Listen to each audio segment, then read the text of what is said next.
Mike Bond of USA Today Sports here in Rotterdam, standing with UFC middleweight Gareth McLellan, fighting this Sunday against Magnus Siedenblad at UFC Fight Night 87. I guess welcome back to the Octagon, coming off that first UFC win a few months ago. What did that really do for you and your confidence to be able to come in the organization? I know South African fighters, you're kind of a trailblazer in that sense. So to get that big win, what did it mean for you? Yeah, it looks super massive. It was an amazing feeling, but I just think it was great not only for me, it was great for the whole country. I think we put ourselves in a position where we can now climb the ladder and build a platform for the younger guys coming through.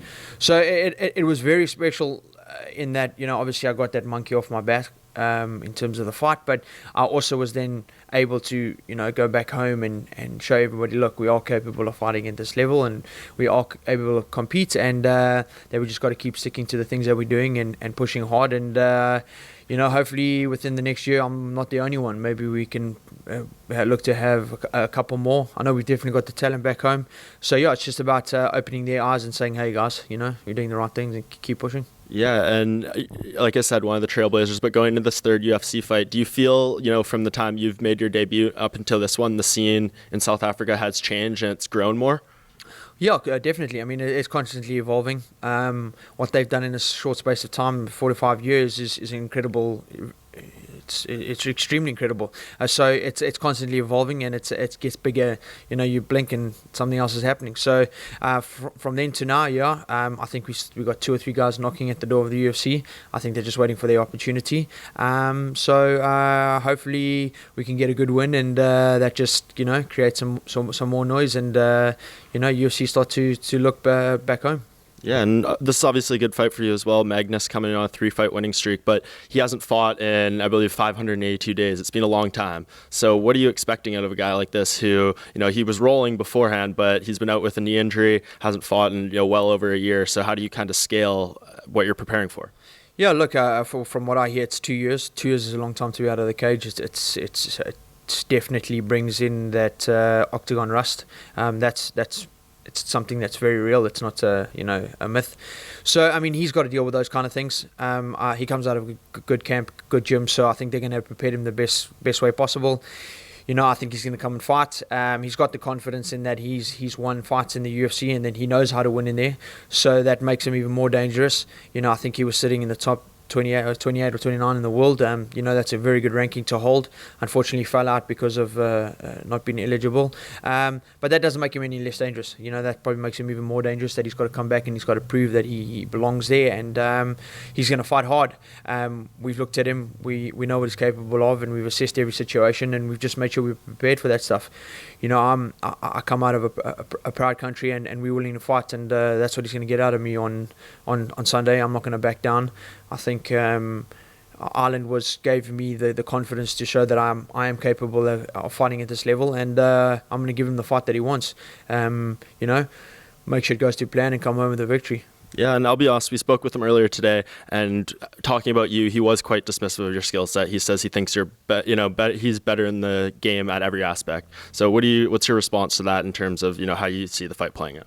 Well, look, I think, that's his opinion. I think a lot of people don't, like I said, we're a small country, we haven't had a lot of exposure, and I think people are going to dismiss us.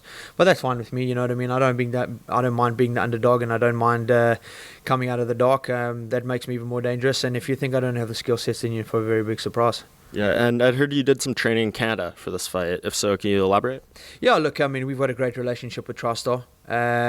We've been traveling there quite a bit, and it was just a case of getting a different environment and going out and preparing with top level guys, and just changing the mindset and working on some different things and creating different options. It was a great trip for me. Obviously you under the guidance of a guy like Faraz, and he's an amazing coach, and you've seen with the quality that he produces, and then obviously just that type of confidence to be around is a great thing. Then came back home and prepared with my team back home, and they know me the best. They know how to push me the hardest and get the better out of me. I've had a good camp. It's been tough. It's been a lot of traveling, but it's been good for me. I've learned a lot about myself and what I'm capable of, and I think guys are going to see a very different guy in there on Sunday, and going to be pleasantly surprised.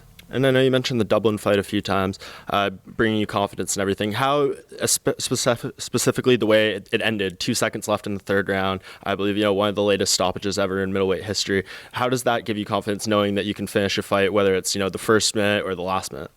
Well, I think that's important. I think people need to understand that I finish fights. I think if you go back and look at my record, I've had two decisions.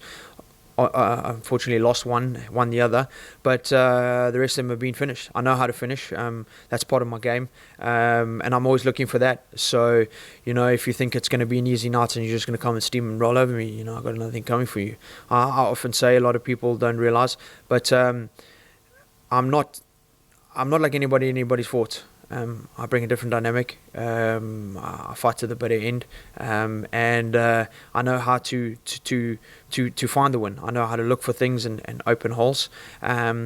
Against Magnus, is that going to be easy? I don't think so. I don't think at this level it is easy. I think he does have the skill set to go, and he's proven that. And I've just got to be on my game. I've got to make sure I'm super focused and I do the right things, and then it'll happen. Yeah, and between you two, 23 stoppages out of 25 combined wins, so obviously a good recipe there. When you think about this fight, is there a certain way or a certain finish that keeps coming up in your mind when you envision how it will play it out? Yeah, look, I don't chase anything in particular. I'm not looking to knock somebody out or submit him or finish him or slow him down. I just go there and do my job. And if I do my job effectively and correctly, something's bound to happen. Awesome. Thank you so much for the time.